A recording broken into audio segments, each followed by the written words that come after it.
Magandang araw mga kalingap. Mga kalingap, may magagandang balita si Kuya Rab kay Dara.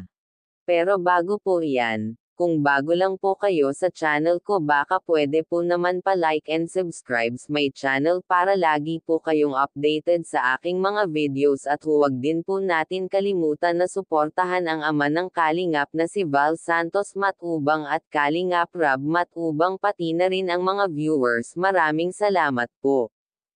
Mga kalingap, muling binisita ni Kuya Rab si Dara sa kanilang bahay.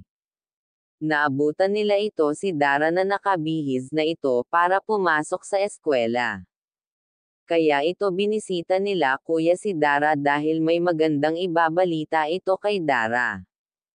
Kaya excited ito si Dara kung ano ito.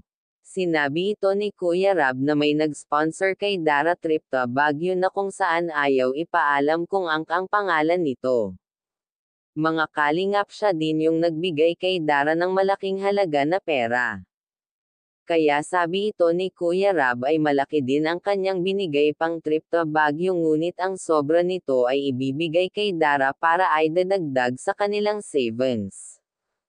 Kaya sabi ito ni Dara ay nagpapasalamat siya sa nag-sponsor sa kanya trip to Baguio dahil mapupuntahan na niya ito. Dati lamang daw ay naririnig niya ang Baguio, pero ngayon ay mapupuntahan na niya ng personal. Kaya sabi ito ni Kuya Rab ay isama din nila ito ang kanyang kapatid na si Bea para makapasil din ito. Pero sabi ito ni Dara ay hindi daw kaya ni Bea ang magbiyahe ng malayo dahil nagsususka daw ito. Kaya sabi ni Dara ay hindi na lang ito sasama at iiwan na lamang niya sa kanyang tita.